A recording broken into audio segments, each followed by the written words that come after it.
Yo les trashers, d'après vous, quelles sont les substances chimiques les plus dangereuses? Vous allez me dire cyanure, acide sulfurique ou gaz sarin. Vous êtes tellement loin du compte.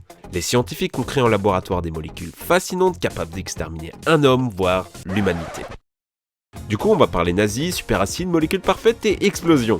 Et pour ça, on vous propose de découvrir ensemble les 7 substances chimiques les plus dangereuses inventées par l'homme. Chlorine trifluorine, le feu le plus dangereux du monde. Vous voyez Itachi dans Naruto?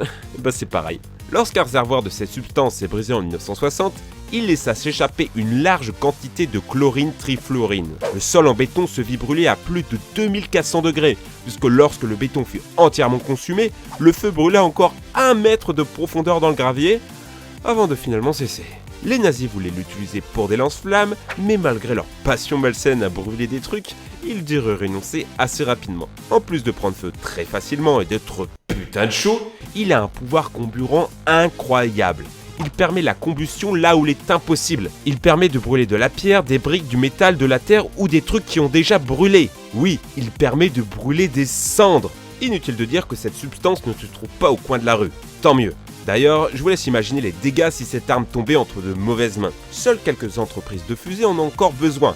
Faut dire que le feu qui brûle tout, c'est pas du goût de tout le monde. Superacide fluoro-antimonique, le plus puissant corrosif. Imaginez un acide si puissant qu'il dissout toute matière organique. Un acide si puissant qu'en y plongeant votre main, vos connexions nerveuses fondraient si vite que vous ne sentiriez même pas que votre main se transforme en Pomme-pote, la compote qu'on transpate. Eh bien cet acide existe. C'est le Super acide fluoro-antimonique. et son fidèle compagnon Lion H+. Et quand on vous dit superacide, c'est pas peu dire. Près de 10 billiards, soit 10 000 millions de fois plus acide que l'acide sulfurique, dans lequel je vous conseille déjà pas de piquer une tête. Et vous voyez ce mec qui fait fondre des cuillères dans un autre superacide? Eh bien avec notre superacide fluoro-antimonique, ce serait impossible, puisque le métal, le bureau, le sol, ces petits gants en plastique trop choupinou-pinou-pinets, et même le verre, ce qui est normalement impossible pour un acide, tout partirait en mode alien. Le seul moyen de le contenir de manière sécurisée est de le mettre dans des conteneurs en téflon. Et puis c'est aussi ce qu'il y a dans les... dans les poêles à frire en fait. Mais si vous êtes aussi bizarre que moi, vous vous êtes déjà sûrement demandé comment fonctionne un acide. Eh bien c'est très simple. Dans le cas où il est mélangé avec de l'eau, c'est un donneur de protons. Il va donner son proton, ou ion H+, à une autre molécule environnante et va la déstructurer. Et si on finissait en beauté sur un chiffre? L'acidité d'un produit se mesure grâce à son pH, ou potentiel hydrogénique. Celui-ci, en théorie, va de 0 à 14. Plus on se rapproche de 0, plus le produit est acide. Et devinez un petit peu le pH de notre acide fluoro-antimonique. Si vous voulez savoir comment c'est possible, je vous renvoie à la définition d'un superacide. Diméthylcadmium, le plus puissant poison. Il a la particularité d'être la substance chimique la plus toxique au monde. Purement et simplement. Il se présente sous la forme d'un liquide huileux, incolore et très volatile. Vous en respirez même de loin et vous êtes infecté. Très bien absorbé par le corps, la molécule va tranquillou faire le tourisme dans tous tes organes en foutant des gros coups de latte au passage. Dans l'air, quelques milligrammes, 2 milligrammes suffisent pour vous mettre sérieusement en danger. Et si par miracle tu ne meurs pas, eh bien ça donne le cancer de ouf. Ça t'achève 2 fois, histoire d'être sûr que tu sois bien, mais genre bien mort. Le pire, c'est que c'est un vrai pot de colle. Impossible de l'éliminer. Si tu le laves avec de l'eau, ça explose. Si tu le frottes, ça brûle. Et même quand tu le laisses tranquille, ça se décompose et ça explose encore. Eric Krauss l'a fabriqué en 1917. Et pour vous dire à quel point le bonhomme est hardcore, il a fini par mourir de ses propres expériences chimiques. La difficulté de synthèse et de manipulation la rend inutilisable comme arme chimique. Ouf. Cependant, il a une utilisation moderne et une seule. Il sert à synthétiser certains types de nanocristaux. Azido-azide-azide, la plus instable des substances. L'azido-azide-azide est un explosif si instable qu'il explose en toutes circonstances. C'est le produit chimique le plus taré que le monde ait jamais porté. En gros, il a la caboche d'un mec de Daesh. En temps normal, l'azote avec l'azote peut former une triple liaison, comme ceci. Il est alors méga super stable. Mais ce n'est pas le cas de l'azido-azide-azide, qui a certes 14 atomes d'azote à l'intérieur, mais aucun en liaison triple. Toute l'énergie d'attache des atomes veut se libérer pour arriver à un état plus stable. Donc la molécule produit une réaction exothermique de grande ampleur, ce qu'on appelle plus communément une explosion. Oui encore, je sais, ça commence à faire beaucoup. En gros, on ne sait même pas à quel point c'est sensible, puisqu'il est impossible de faire la moindre mesure dessus. Même en mettant l'azido-azide dans un endroit sans lumière, bruit, choc, son ou mouvement, il a quand même réussi à exploser. Donc en gros, cette molécule ne sert à rien, en plus d'avoir un nom vraiment pourri. Polonium-210, le poison radioactif le plus foudroyant. Si vous avez regardé la télévision en 2006, vous avez sûrement entendu parler de ce poison radioactif surpuissant. Il est à l'origine de la mort de l'agent des services secrets Alexander Litvinenko, et cette histoire fut largement médiatisée. Alexander, grand opposant de Poutine, vit en Angleterre et il y travaille pour les services secrets. Alors qu'il se trouve dans un restaurant de sushi, on lui sert du thé.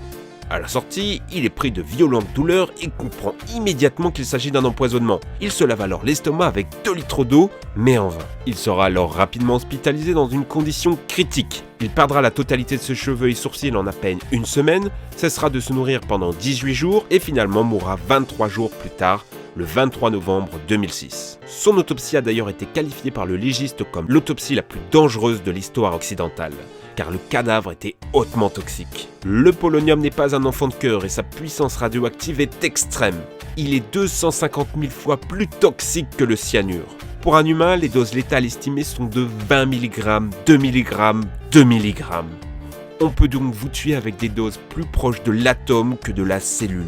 Et pour vous, futurs opposants politiques, voici ce qui va se passer après avoir bu votre thé. Asthénie, état léthargique, dysfonctionnement des fonctions hépatiques, rénales, spléniques, pulmonaires, pancréatiques, atrophie des ganglions lymphatiques, sclérose des vaisseaux sanguins et désintégration des lymphocytes. En gros, t'es mort, mec.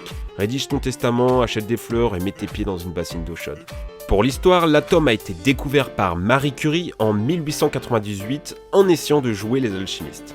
Mais pour la fabriquer à dose suffisante, il vous faut un fucking réacteur nucléaire. En gros, faut vraiment le vouloir. Thioacétone, la pire odeur jamais inventée. Bon, d'accord, elle n'est pas si dangereuse que ça, mais il n'existe rien dans l'univers qui puisse sentir plus mauvais. La substance ultime qui ferait passer le vomi d'un scatophile pour la rosée du matin. Trash, label d'élégance et de raffinement depuis 1885.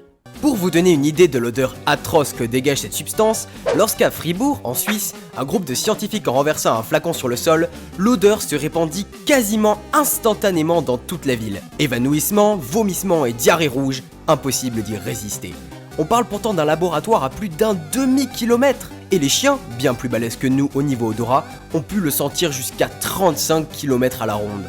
Près de 70 ans après cet incident, des scientifiques tentèrent de recréer du thioacétone. Mais hélas pour eux, l'odeur est tenace. L'un d'eux rapporte qu'en allant manger au restaurant le lendemain, il se serait fait asperger par la propriétaire de restaurant de pchit-pchit pour les toilettes. La honte. Bon, vous savez quoi? Donnez-moi plutôt un grand verre de polonium 210. Octanitrocubane, le plus puissant explosif. Cette molécule explose tous les records de puissance. La TNT et la poudre à canon sont littéralement du sucre glace à côté d'elle. Vous voyez ce pétard? Son onde de choc se déplace à 400 mètres secondes. Et l'octanitrocubane, 10 100 mètres secondes. Seule l'explosion nucléaire la dépasse en étant à peine 10 fois plus élevée. Son efficacité tient de sa forme parfaite, sa structure musclée, qui lui donne une puissance explosive maximum. On a donc un cube de carbone comme de la poudre à canon, et un groupe nitré de chaque bout comme la nitroglycérine. La plupart des explosifs sont en effet assemblés en anneaux, mais cette structure prend de la place inutilement, alors qu'en cube, c'est bien rangé et on peut en mettre beaucoup plus. Ikea. Par contre, elle n'est pas simple à faire la bougresse. Elle n'a été synthétisée que 40 ans après sa conception, et quelques grammes seulement. Par conséquent, c'est un explosif expérimental qui ne possède donc aucune application industrielle ou militaire. Enfin, on vous rassure, vous avez beaucoup plus de chances de mourir d'une explosion nucléaire. La science est vraiment folle parfois. Mais on vous rassure, toutes les découvertes scientifiques ne sont pas aussi hardcore et nous aident plus souvent qu'elles nous blessent. Et vous êtes quel genre de scientifique? Ceux à faire des médicaments ou des explosions? Dites-le nous en commentaire, c'est toujours un plaisir de vous lire. Un grand merci d'avoir suivi cette vidéo jusqu'au bout. Si elle vous a plu, n'hésitez pas à la partager avec vos amis et à vous abonner à la chaîne Trash. Faites péter les pouces bleus de l'amour, n'hésitez pas à nous suivre sur Twitter et à passer faire un tour sur nos chaînes respectives. Et nous on vous dit ciao les amis!